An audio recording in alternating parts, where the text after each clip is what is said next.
Praise the lord.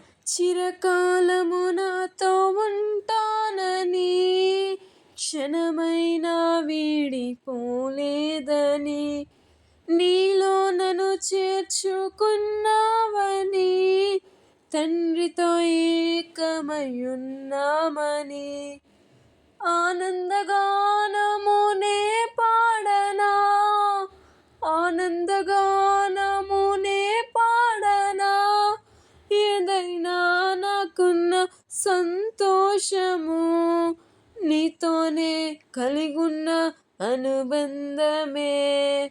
సృజనాత్మకమైన నీ కృప చాలు, నే బ్రతికున్నది నీ కోసమే. సృజనాత్మకమైన నీ కృప చాలు, నే బ్రతికున్నది నీ కోసమే. ఆమేన్.